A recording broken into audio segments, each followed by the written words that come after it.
Hey there. I've been asking you to chime in, send us stories, send us questions, and you've been coming through. A couple weeks ago, we had the story of Anna Davis Abel's fight to get her insurance company to pay for a test she got because she and her doc thought she might have COVID-19. And in public, the company was saying, we will pay for this kind of stuff 100%. But they told Anna, nah, this $500 and change, it's on you. At least that's what they said until reporters got involved. I asked folks who'd had a similar experience to get in touch. What I got was a note from a woman who said she's worked for a big insurance company for decades. Her note said, I just finished listening to this episode, and I have to say that I am shocked. I understand Anna's frustration with what happens. Believe me, I would be screaming from the rooftops if it were me. She also said, I have listened to all the episodes in this podcast, and there are times I come away feeling bad working for the insurance company.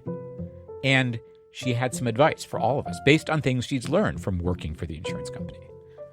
So I called her up.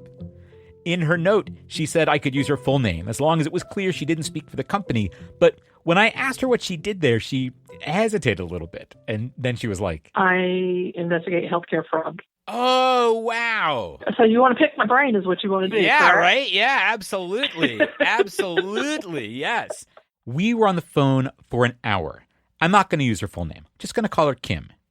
Get ready for some highlights. This is an Arm and a Leg podcast about the cost of healthcare. I'm Dan Weissman. And I should say, my talk with Kim wasn't full of blockbuster revelations like, you'll never believe the scams. I mean, there were some insights, stuff I think will be really useful. But it was also just really interesting and useful in its own way to hear from someone deep inside the machine, someone who wants to be an ally. First, we talked about how it felt to her hearing our story about Anna Davis Abel and her fight over that bill for testing. If it was me, I'd be screaming to high heaven. I mean, Kim has a little, call it empathy for the company. Basically, she says at the company where she works, they got caught flat-footed by the pandemic like everybody else. It's different when you see earthquakes or hurricanes or natural disasters. You see that, so you have practices in place because we've already gone through this. Mm-hmm. Whereas now you have the whole world shut down for this virus.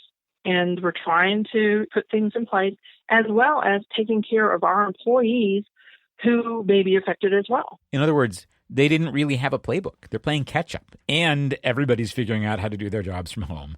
It's a mess. Balls are going to get dropped. Of course, when they get dropped on you, it hurts like hell. It can be a huge deal, like a change-your-life kind of deal. And it's infuriating, and it's totally wrong. Hearing Anna's story on our show brought that home for Kim. The $500 was a hard hit for her.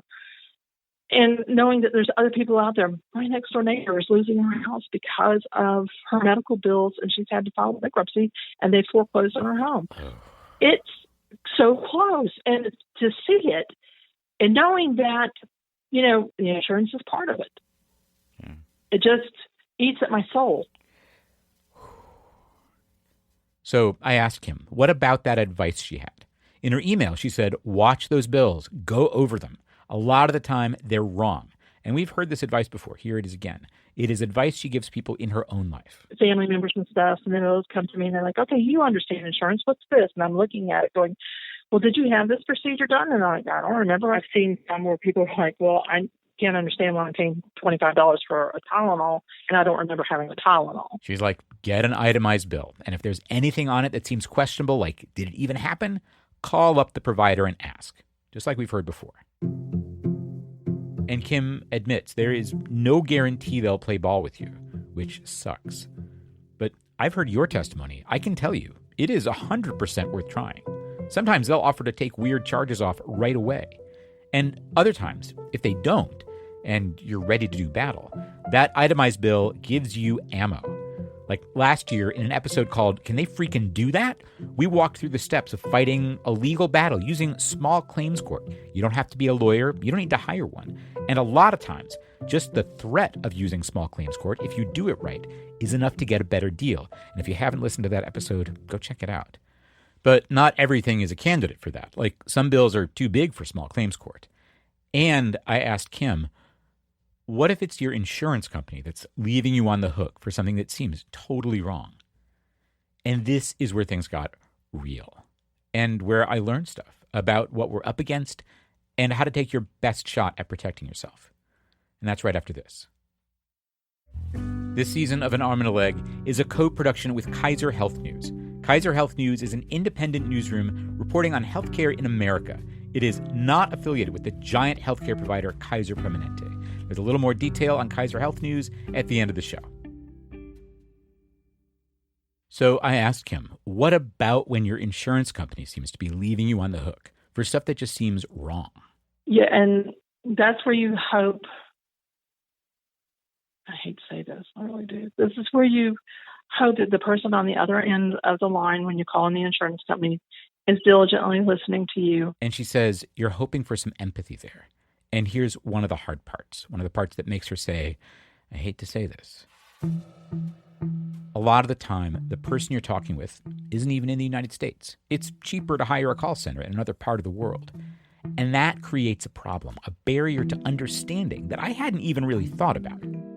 When people call customer service and talk with someone who's in another country, they're getting people who don't understand. They don't understand health insurance because maybe one, they have universal health care, or two, they don't have health care at all, but they have to pay out of their pocket and stuff like that. So they can grasp, but they can't grasp the novelty of health insurance. They don't have personal experience. They only kind of know what they get from their training. Correct. And the kind of directives from the company. So that right. Ability to have empathize with it. Yeah. To have empathy, they're limited just because they lack some of the experiential basis for that empathy. Yes. Kim says she has advice for this situation. Basically, to start with, get them to take it slow, one step at a time. Just tell them, I'm sorry, I'm not understanding. Break it down for me. And then, of course, there is a next step. Then, unfortunately, escalate it up. Escalate it up. Say, I think I'd better talk to your supervisor. Kim says at her company, when you're transferred to that supervisor, the call can get routed to someone in the U.S., someone who's maybe had the experience of calling their insurance company, of getting a weird medical bill themselves. Of course, even when you get someone in the U.S., you may not be reaching a sympathetic ear. Yeah, it's like with any human nature. You may be having a bad day, and unfortunately, it's reflected on the call. That is, the person you're talking to could be having a bad day. And then, however their day is going, there's the reality of their job. It is a high volume. They have stats that they have to meet, like with any call center, as far as the inbound calls are being taken. Meaning it's their actual job to get you off the phone fast so they can take the next call and keep up with those stats. And a lot of times, you feel like you're being rushed off the phone, and that happens to me as well. Like when you're the person who's got the medical bill. Right. Wow. It is not the most encouraging thing I've ever heard. The person with the most understanding of the situation, who works for the insurance company, has, for decades, says she gets the bum's rush sometimes. But it's reality. I texted Kim later and I asked, well, what do you do when that happens? She wrote back, I take a deep breath and take control of the conversation. I understand their need to move on to the next call, but if my questions are not being answered, I tend to rephrase them so I can get the information I need. I'll say, so let me make sure I understand what you're telling me, ... We all know none of this is guaranteed to work. Even if we can get the other person to slow down, to be reasonable, a lot of the time the rules are not written in our favor. But do it anyway, because Kim knows the rules. She has been working on the insurance side for decades, and even she needs to take deep breaths and slow the conversation down. Note to self, I should probably bring someone on this show who can teach us all how to meditate in the moment.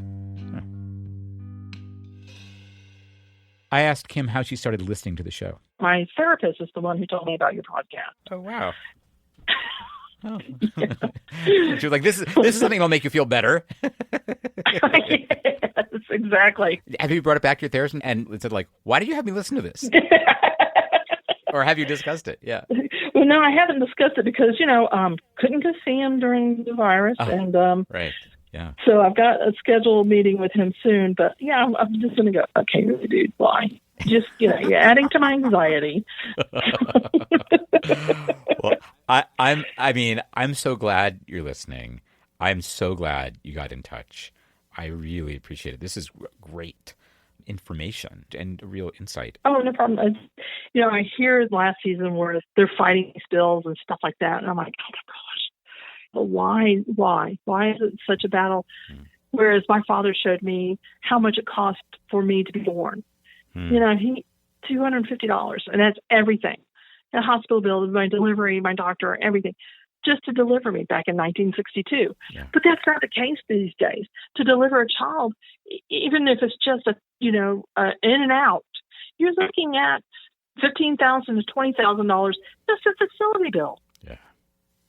And it's like, why? Why is it that much? Why? You're one of us. I think basically we're all one of us. Yeah. Yeah, exactly. Well, and I'm not the only one in the insurance company that feels that way. Yeah. My friend and I always talk. She goes, look at this. I'm like, oh, what am I looking at? Oh my gosh, what is this? Yeah. Inside the insurance company, people like Kim and her friend are looking at medical bills and saying, what am I even looking at here? I mean, just like the rest of us. And these are folks who look at medical bills every single day for a living. I read a piece of advice somewhere, and now I'm kicking myself because I can't remember where. And it said, when you're talking with someone from your insurance company or the billing office at the hospital, you are recruiting them to be an advocate for you. And it's a big ask. You're basically asking them to go to their employer and say, let's give this person some money, or let's give them back some money. So you've got to be as sweet and as charming and as logical to that person as you know how to be. You got to ask them person to person to help you out. And you have to help them make the case. I think it might help to think of that person as someone like Kim. Someone who has seen the bill from their own birth or their mom or dad's birth, a bill with a lot fewer zeros on it than you see today, and wonders why it has to be this way. Someone who listens to this show every single episode and writes in to say, if that was me, I'd be screaming too. I've heard from more of you this week. One of my favorite stories comes from Dave in Seattle with the subject line, your show saved me $300. He writes, in February, I had an ambulance ride and ER visit for anaphylactic shock after triggering my nut allergy with vegan mashed potatoes. The bills weren't as bad as they could have been, but he wound up on the hook for more than $1,400. So he followed some advice he heard on this show and took a hard look at the bill. The itemized bill checked out in the sense that he wasn't being double billed for anything. But then he took another step. He knew that last year, the feds required every hospital to post an official price list online. So he went to this hospital's website and he looked it up. And these official prices were lower than the ones on his bill. And so he writes, when I brought this up, they said they forgot to update the website with the 2020 prices and knocked back my bill to the 2019 prices, which saved him $282. I mean, heck yeah, victory. Yes, we're going to take these where we can get them. And I want as many as I can get, so send that stuff in. I got other notes from you too. And at least one of them reminded me that when we did an episode called Can They Freaking Do That?, we intended it as the first installment in an occasional series. And it made me think, we ought to bring that back. And along the same lines, before the pandemic became basically everything all the time, we had a really great season planned out for this summer. In our last season, we focused on self-defense against the awful cost of healthcare. We profiled a woman I called a medical bill ninja. And then once the season was done, I was like, maybe we should build a dojo. And that was going to be the focus of our next season. We had episodes planned out where we'd be meeting some amazing teachers for this dojo we want to build. And in the last week or two, I've been getting in touch with those people, scheduling interviews, because I think we need them now more than ever. And they're saying yes. One of them texted back, I'm down like a clown with a frown. So I think this is going to be pretty fun. I'm hoping to introduce you to one of these folks next week. Meanwhile, keep sending in your stories at armandalegshow.com/contact. And if you want to make a financial contribution to keep this show going, I will so appreciate it. That is armandalegshow.com/support. In any case, thank you for listening. I'll catch you here next time. Till then, Take care of yourself. This episode was produced by me, Dan Weissman, edited by Ann Hepperman. Daisy Rosario is our consulting managing producer, and Adam Raimunda is our audio wizard. Our music is by Dave Weiner and Blue Dot Sessions. This season of An Arm and a Leg is a co-production with Kaiser Health News. That's a nonprofit news service about healthcare in America that's an editorially independent program of the Kaiser Family Foundation. Kaiser Health News is not affiliated with Kaiser Permanente, the big healthcare provider. They share an ancestor, this guy Henry J. Kaiser. He had his hands in a lot of different stuff. Concrete, aluminum, shipbuilding, the first big hotel resort in Hawaii. When he died more than 50 years ago, he left half his money to the foundation that later created Kaiser Health News. You can learn more about him and Kaiser Health News at armandalegshow.com/Kaiser. Diane Weber is national editor for broadcast, and Tanya English is senior editor for broadcast innovation at Kaiser Health News. They are editorial liaisons to this show. Finally, thank you to some of our new backers on Patreon. Pledge $2 a month or more, you get a shout out right here. Thanks this week to folks who joined us for the first time and some who increased their pledge.